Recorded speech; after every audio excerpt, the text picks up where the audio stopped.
la tristesse de ne pas pouvoir continuer mes études, sachant qu'il n'y avait pas de problème. J'ai fait un peu humiliée parce que j'étais contente de rentrer à l'école. J'ai passé toute mon enfance pratiquement dans cette école et j'étais contente de revenir avec mes camarades. J'étais dans la même classe qu'eux en plus. Et au moment de rentrer dans la classe, ils nous ont pris de côté devant tout le monde et on s'est senti un peu rejetés. On avait les larmes et ça nous a rendu mal. Nous sommes, je le dis et je le répète, contre cette mesure. Nous avons été voir l'UDAPEC, nous les avons rencontrés, nous avons été voir, nous avons même rencontré Monseigneur qui nous a reçus et qui a pris en considération ce qu'on lui avait dit et qui avait dit qu'il allait prendre son bâton du berger pour aller encore rencontrer la tutelle. Personnellement, je me suis déplacée jusqu'au niveau de la tutelle, des sœurs de la tutelle. Je leur ai supplié de prendre en considération, de faire un petit compromis, c'est-à-dire d'accepter que ces enfants qui ont fait confiance en Jeanne d'Arc, ces enfants qui ont cru que Jeanne d'Arc était leur maison, parce qu'en plus, Jeanne d'Arc est une école de proximité, c'est des enfants qui habitent autour de Jeanne d'Arc, que ces enfants ne pourront pas comprendre pourquoi ils seront exclus de cet établissement qu'ils ont considéré comme leur établissement. Donc si nous, on va et qu'on épuise toutes nos ressources et qu'au jour d'aujourd'hui, à la rentrée scolaire, on nous dit encore que la décision est telle qu'elle, que voulez-vous qu'on nous en fasse? Pourtant, nous étions des élèves brillantes. J'avais les vives félicitations du jury pour le conseil de classe. J'étais vice-présidente de l'école. J'étais présidente du CVCE quand j'étais au collège. J'étais toujours déléguée de ma classe. Mais au final, c'est eux qui perdent parce que nous, on a gagné une école, mais eux, ils ont perdu des mentions au baccalauréat. Ils ne sont pas acceptés. Ils ont été renvoyés. Chaque jour, ils sont là pour se présenter et chaque jour ils sont renvoyés comme vous l'avez remarqué. Je tiens à vous dire que ce problème n'est pas un problème musulman, de religion, pas du tout. C'est un problème politique. C'est un problème politique et il y a eu de la falsification à l'intérieur de cette école parce que le règlement qu'on a signé, il y a 3 pages et la signature se fait dans la 3e et la dernière page. La 2e page, ils ont introduit ce nouveau règlement, soi-disant tête découverte pour garçons et pour filles. Et ce règlement n'existe pas dans les 3 papiers que nous, on a signés. Ça, c'est la première falsification. La deuxième chose, quand vous dites tête découverte, vous êtes en train de jouer avec les mots. On porte un voile comment? Par le pied, par la main, on le porte par la tête. Quand on dit tête découverte, c'est une interdiction directe du voile. Pourquoi, dans le premier règlement, ils ont bien écrit que le voile est autorisé par les couleurs de la Saint-Jean d'Arc, c'est-à-dire le blanc et le bleu. Donc, ils ont bien joué avec les mots. Il y a eu une falsification.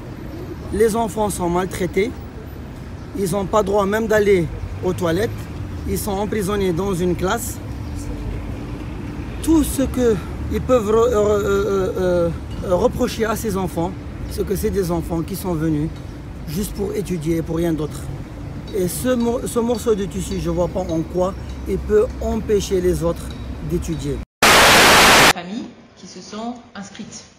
Voilà.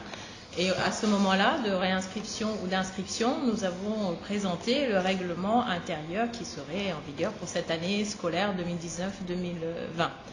Dans ce règlement intérieur, nous décrivons la tenue exigée dans l'établissement. Ça fait plusieurs années que nous sommes très stricts sur la tenue. C'est-à-dire qu'il y a un uniforme.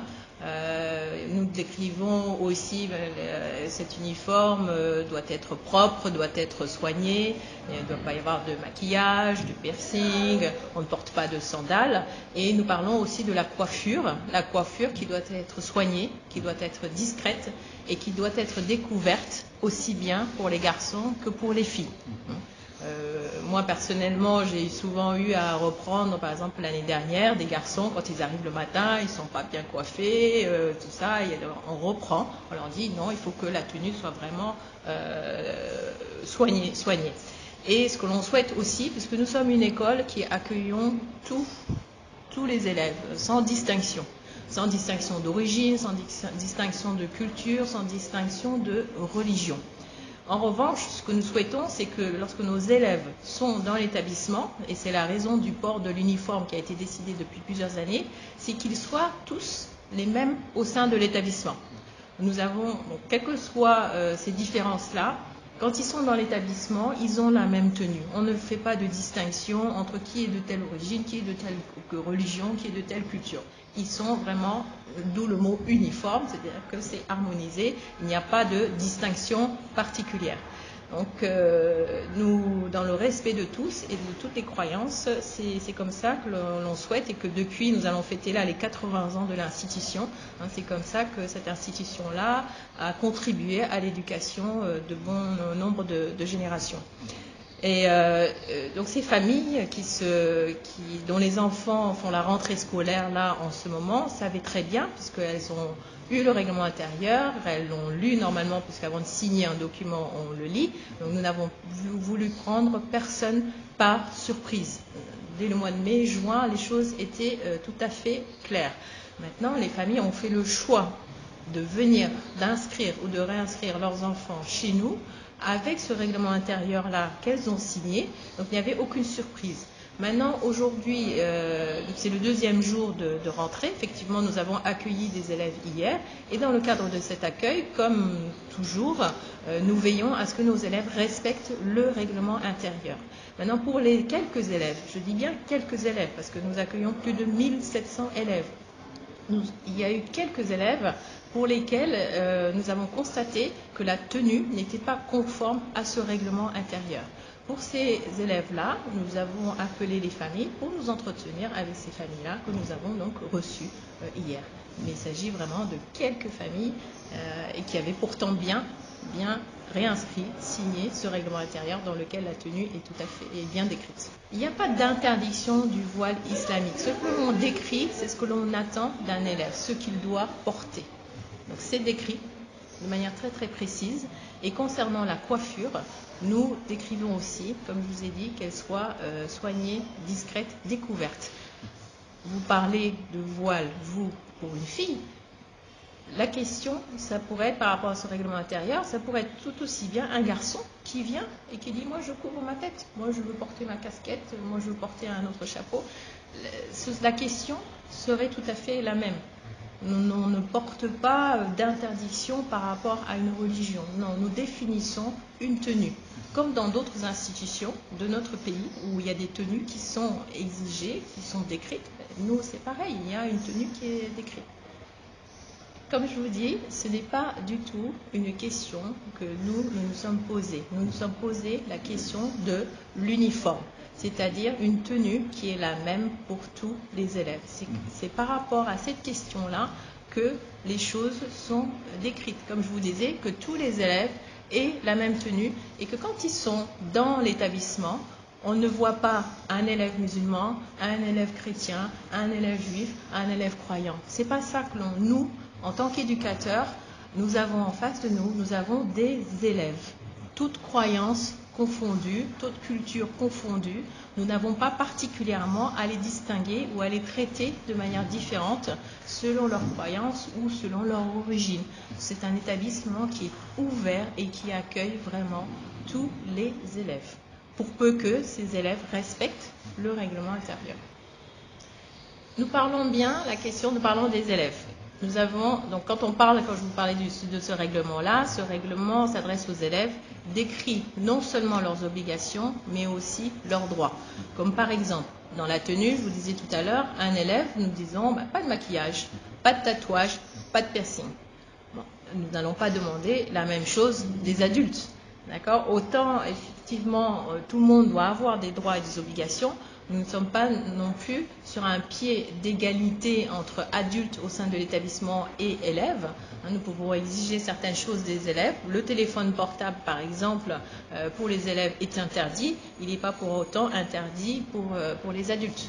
De même pour la tenue, il y a des choses qui sont définies pour les élèves. Ça ne veut pas dire que pour les adultes, on ne demande pas le port d'un uniforme à nos adultes personnels de l'établissement, par exemple. Et nous sommes tout à fait une école laïque dans l'accueil, c'est-à-dire que nous accueillons comme je vous disais, tous les élèves. Nous ne disons pas telle croyance, nous n'allons pas accueillir les élèves. Au contraire, c'est vraiment une particularité, une richesse de notre établissement depuis 80 ans.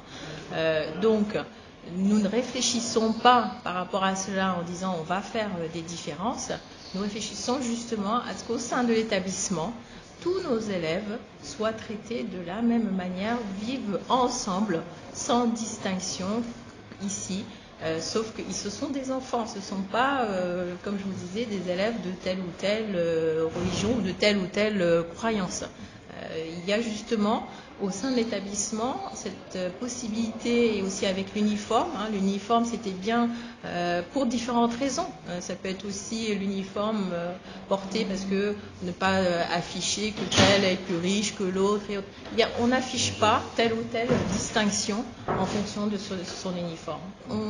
Tous les élèves sont les mêmes au sein de l'établissement. On a un uniforme. L'uniforme, il y a des chemises, il y a des t-shirts, il y a des polos, il y a des pantalons, il y a des bermudas et il y a des jupes. Alors croyez-moi, dans notre établissement, la jupe qui fait partie de l'uniforme n'est pas une mini-jupe. Justement, nous sommes très stricts sur la décence, sur la pudeur. Les chemises, par exemple, dans notre règlement intérieur, c'est noté qu'elles doivent être boutonnées jusqu'en haut. Nous ne permettons pas à ce que la chemise soit déboutonnée. Et bien évidemment, les jupes de l'uniforme ne sont pas du tout des mini-jupes. Nous avons plus de 1700 élèves. Donc pour la majorité, très très grande majorité de nos parents d'élèves,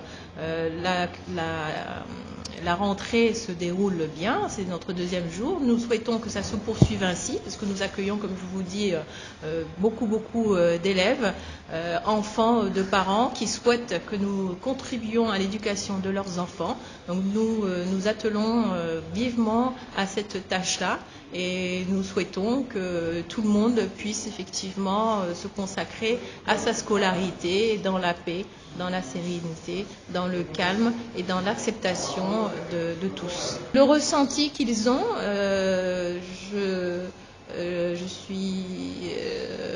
je regrette qu'ils le ressentent cela comme ça, puisque ils ont fait le choix de venir chez nous.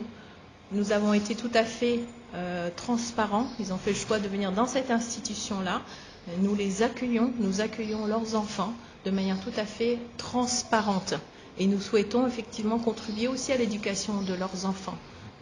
Donc nous espérons bien pouvoir les accueillir dans le respect effectivement de ce cadre qui est posé pour tous.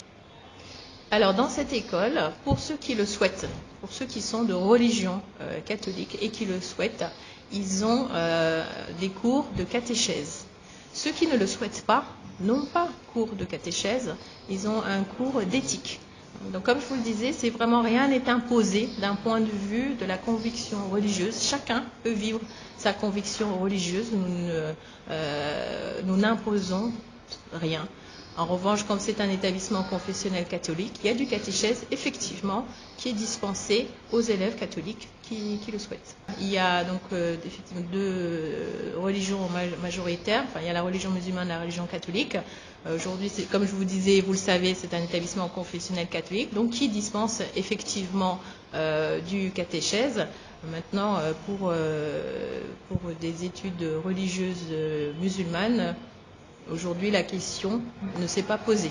Depuis 80 ans, la majorité des élèves éduqués ici à l'institution Sainte-Jeanne d'Arc, la majorité de ces élèves est musulmane, puisque nous sommes dans un pays à majorité musulmane. Donc, il n'y a aucun barrage à une certaine croyance, à une certaine religion, qu'elle soit musulmane ou autre. Au contraire, la spiritualité de chacun est tout à fait encouragée. Il n'y a aucune obligation et il n'y a certainement aucun barrage, puisque cette école confessionnelle catholique éduque en majorité des musulmans dans le respect de leurs croyances. Écoutez, je ne vois pas, nous ne voyons pas de paradoxe. Est-ce qu'il n'y a pas d'autres institutions, d'autres organismes où il y a un port d'uniforme et pas nécessairement la possibilité de rajouter quelque chose selon sa conviction? Parce que là, ça ne se pose pas. dans d'autres institutions. Mon dernier mot, ce serait que l'on puisse continuer sincèrement au sein de l'institution Sainte-Jeanne d'Arc, et c'est notre souhait à tous, le personnel et la direction, de continuer à éduquer tous ces enfants qui nous sont confiés, continuer à les éduquer du mieux vraiment que l'on puisse le faire, les accompagner vers la réussite dans la paix, dans le calme, dans la sérénité et dans le respect de tous. Le règlement intérieur n'est pas applicable au Sénégal, pour la bonne et simple raison qu'il viole nos textes. Parce que c'est la Constitution sénégalaise qui indique en son article 8 que l'État du Sénégal garantit à tous ses citoyens la liberté religieuse. La décision de porter un voile, oui ou non, relève d'une liberté religieuse. Et ça, une école, fût-elle une école française implantée au Sénégal, ne peut pas empêcher à des citoyens de porter un voile. Ça relève de leur liberté religieuse. Outre aussi l'article 24 qui garantit la liberté de la pratique religieuse et culturelle. Donc, au regard de la Constitution, articles 8 et 24, cette école ne saurait, sur la base d'un prétendu règlement intérieur, interdire le port du voile. Ce serait illégal. Et cette interdiction n'aurait aucun fondement juridique.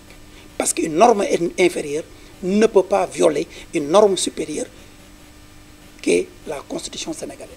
Même si c'est une école française, c'est une école française appliquée, implantée au Sénégal. Dès lors qu'elle est implantée au Sénégal, cette école est assujettie aux conditions d'implantation et de fonctionnement des écoles sénégalaises. Donc il ne peut pas y avoir une exception française en terre sénégalaise.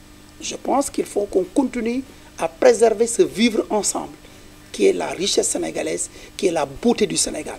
Ça veut dire que nous n'avons pas de problème de religion, nous n'avons pas de problème de conflit, nous n'avons pas de problème d'ethnie, ni un problème de nationalité. waaw yaakaar naa ne aar nu bokk bi muy juddu li taxoon li ko waraloon moom mooy li nga xamante ni pétrole bi ak gaz bi la waaye yaakaar naa ne weesu woon na pétrole bi ak gaz bi ëmb lépp loo xamante ni xeetu ballu yu mbindaare la maanaam ressource naturelle boo xamante ni dafa nekk fii ci Sénégal. yaakaar naa li nga xamante ni moom moo tax waraloon xeex bi mooy lënt-lënt ak lëndëm yi nga xamante ni dafa am ci pas maanaam contrat bi nga xamante ni càmmuk Sénégal état bi da ko xaatim ci digganteem ak Franck Timis te wax dëgg yàlla mu nekkoon pas gu bon goo xamante ni dafa womme askan wi alal bu bari boo xamante dafa waroon dellu ci ñoom te ñoom ñoo ko moom. ni que sart nday réew mi tërale wax ne kat li nga xamante ni ay xeeti ballu yu mbindaare la moomeelu askan wi la et que liñ koy yoree dafa war a jëm ci loo xam lu leer la te itam dellu ci askan wi ba nga xamante ni dara duñ ko ci sàcc wala ñu wommi ko askan wi.